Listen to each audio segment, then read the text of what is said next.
Howdy, folks. I'm definitely thinking this is gonna require a third part. But that's fine. I'm used to writing very, very long, crazy stories now. Pretty much. Like some people, I guess, write long stories and, that's all they do. And I don't mind when people say, oh boy, this is a doorstopper. They wear that label with pride. Let's see. I have a long list of characters that I want to kill off, but I can't because there's no opportunity to. So let's see. We're going to write from a point of view of an assassin today. Parnish Kramer and his team were already in one of the back rooms of the hotel building, wearing uniforms of Jade collaborating officers.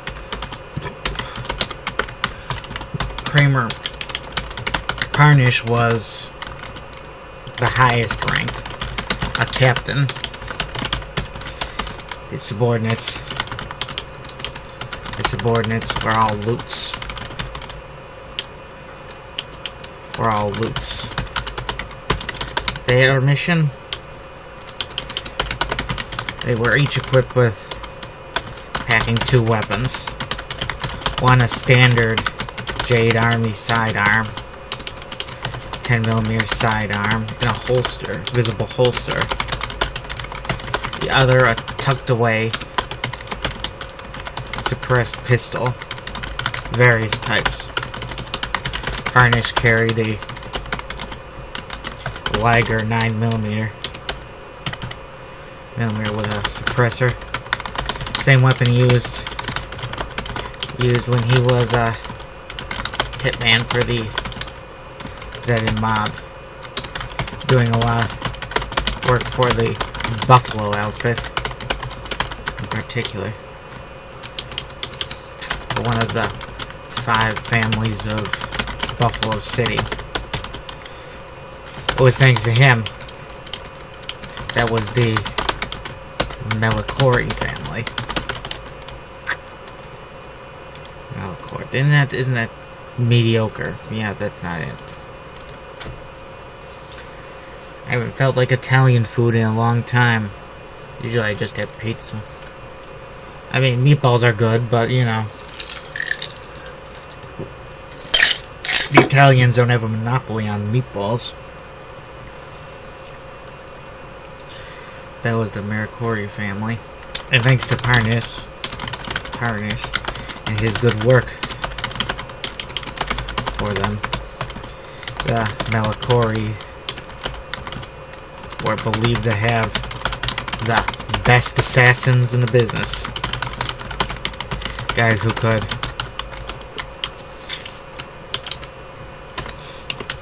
Parnish certainly look like a hitman, being tall and cold,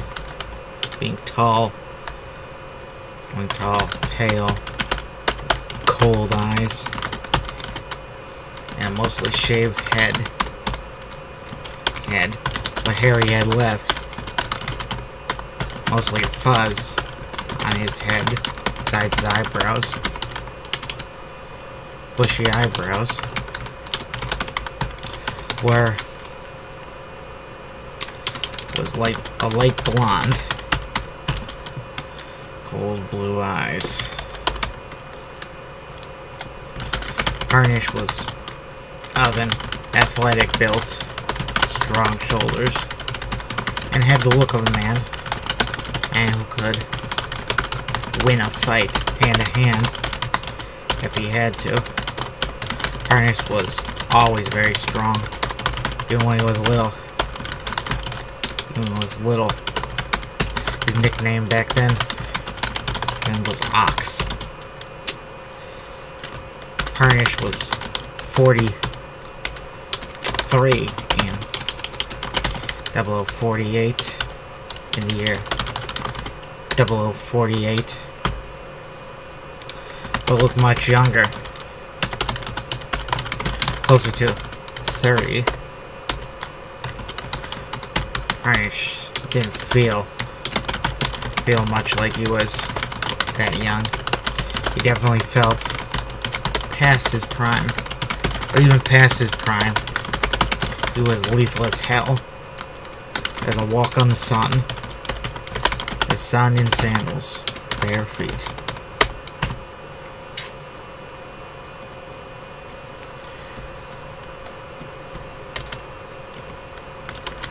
Carnage. Carnage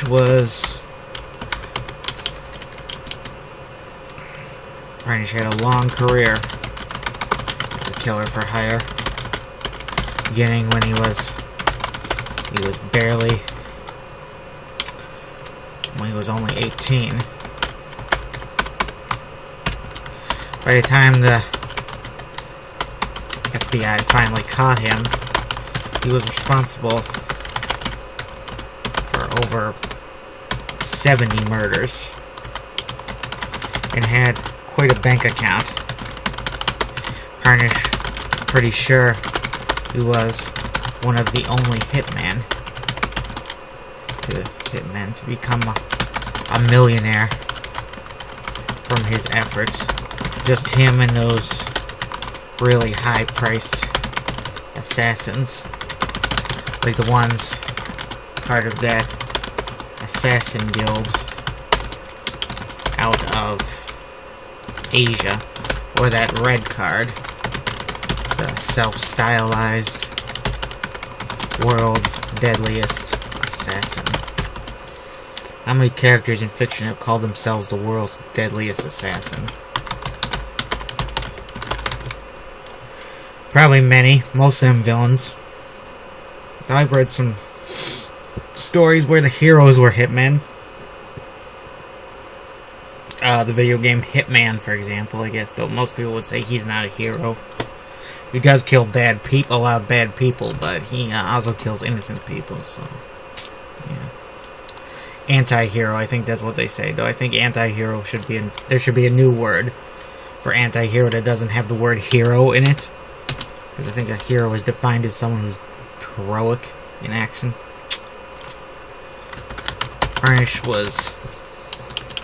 Carnage assets were seized by the FBI, and he was convicted of 30 murders. More than enough to put him in the electric chair. Carnage had seen guys go to Old Sparky responsible for much less. Carnage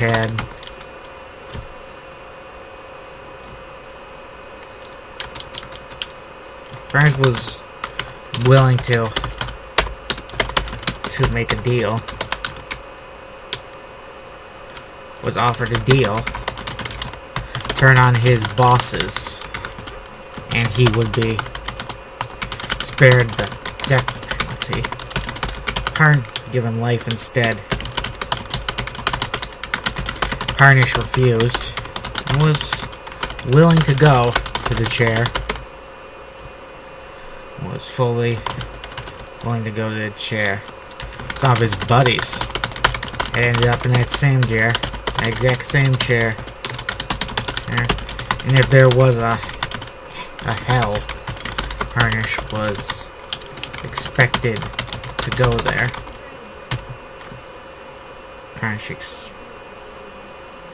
Carnage expected to go there and see his old buddies.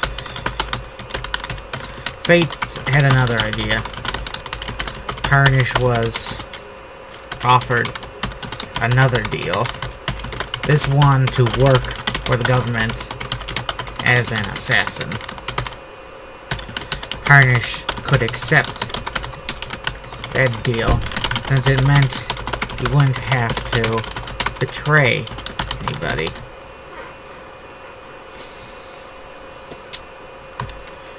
I suppose it was betrayal of himself, in a way, since it meant he was going to have to fight to work for an old enemy. The U.S. government had condemned him to death. Something his bosses just never considered, even after his arrest and trial. They believed fully that he would not betray them. Kramer was the one man who would never become a rat.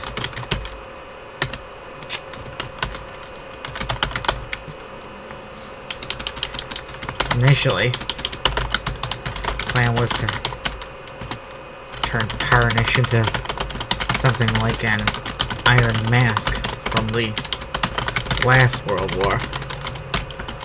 Basically mutant obedient soldiers. I haven't had them appear in that story yet, so this is kind of writing ahead a little bit. I'm looking forward to writing about those guys, though, because they are pretty scary. And the protagonist can kill them without feeling too guilty, because they're mindless creatures. It's kind of like fighting zombies, I guess. Now, some would argue taking a life, even if it's a zombie, is still taking a life. I wouldn't, though. I consider humans to be valuable life. Humans are maybe rare, almost extinct animals, but I had to save the last gorilla on Earth or the last human on Earth. I'd probably save the human. I wouldn't be able to escape guilt letting a human die in place of a gorilla. Do gorillas even live that long? Several guys, the U.S. government captured some bloodkin scientists and tried to use them to make their own copycat recipe of Iron Mask. 10 guys underwent this transformation. 12 guys, all condemned people all condemned murderers like Parnish. All condemned murderers went through this process before Parnish. And all were turned into mindless, uncontrollable monsters that had to be put down. Apparently the copycat recipe was missing something. Parnish, the project was cancelled.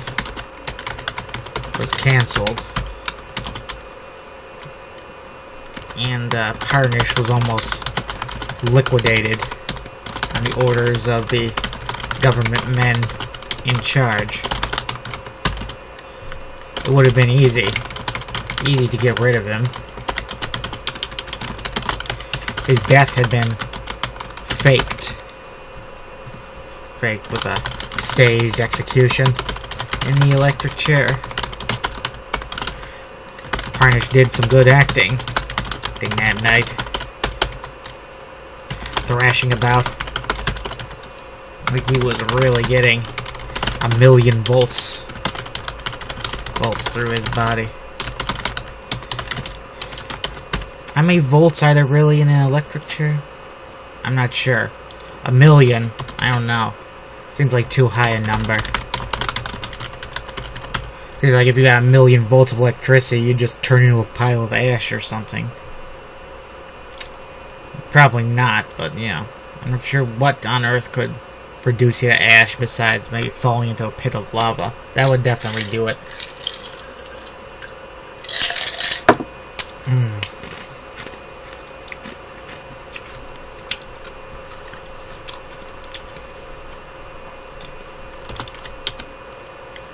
Everyone thought Parnish was... The world thought Parnish was already dead. Parnish made it clear that he would serve the government loyally, like any of his former masters of the Holy family. Miracoli. It's like this universe is E. coli. Alright, what's salmonella? I don't like salmonella. He's always after me. Evil gangster. Anytime I'm working with chicken, I worry salmonella is gonna show up. Strike me down.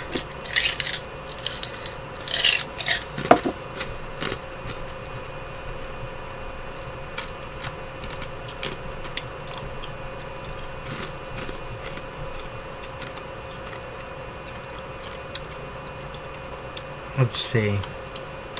He didn't need to be pumped with drugs. He turned into some big freak to serve. First, government agreed. Parnish later found out some details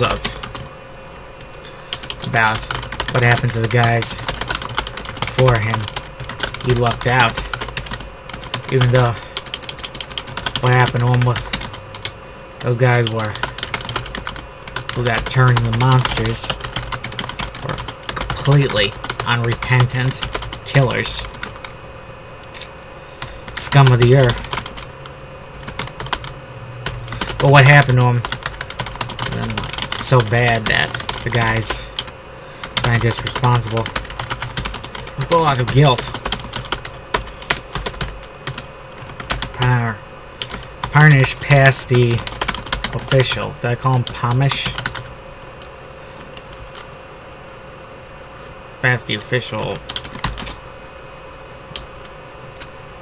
Passed the official OSS training, assassin training course with flying colors. After the war, OSS founded a full-fledged. Did I call him CIA here earlier? In this universe, when did they become CIA? Beats me. After the war, the OSS founded a full-fledged assassin school.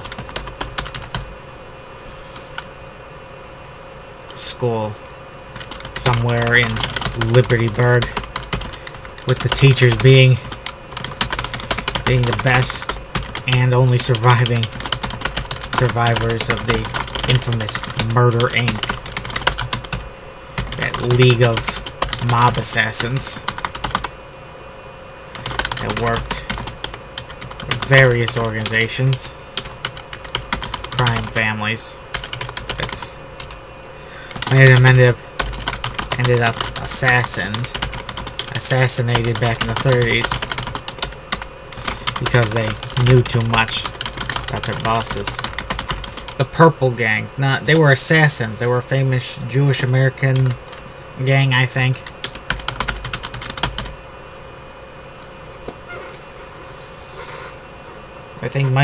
I'm not sure. I'm a little sketchy on my lore at the moment because I'm having a brain fog because of the stupid fish I had for breakfast. Yeah, I think Bugsy Siegel, the guy who they say invented Las Vegas, yeah, he was a member of the Purple Gang, I think.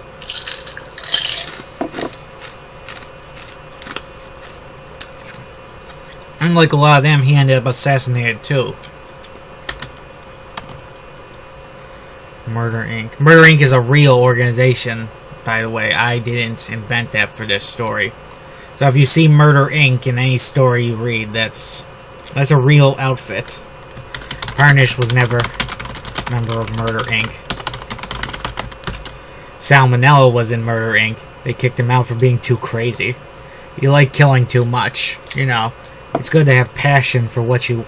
It's good to have a job that you're passionate for, but, you know, there can be such a thing as too much passion.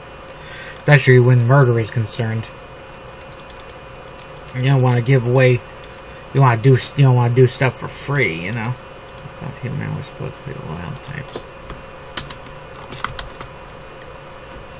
Parnish was put to use for the first time in World War IV against the Volgans, Volgan Union.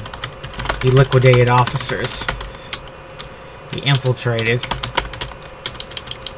He was often paired with a few Vulcan-speaking infiltrators, and would do what he was planning to do at this hotel.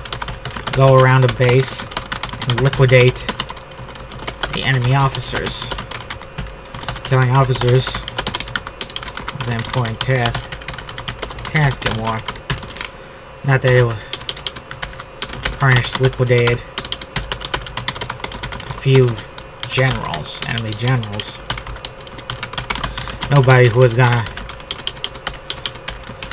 real famous or an important strategic mind. He also rubbed out scientists, some occupation officers,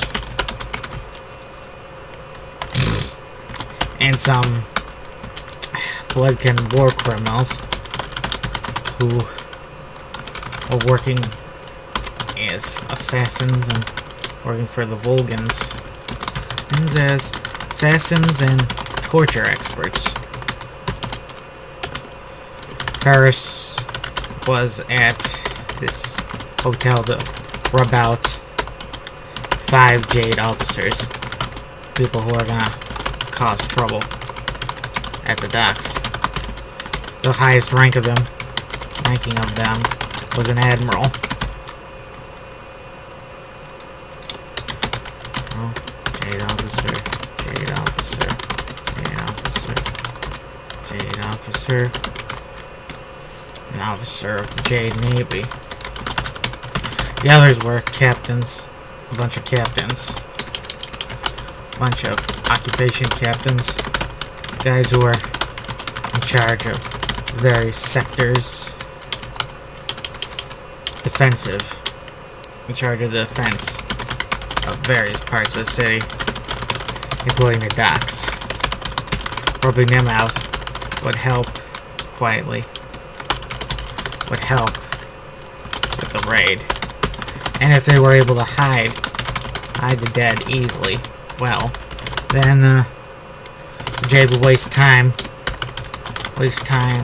trying to find these dead men. And instead of putting new people in charge. Okay, folks, let's end here. I gotta come up with some names for Parnish's subordinates. See you later. Have a nice day. Bye-bye.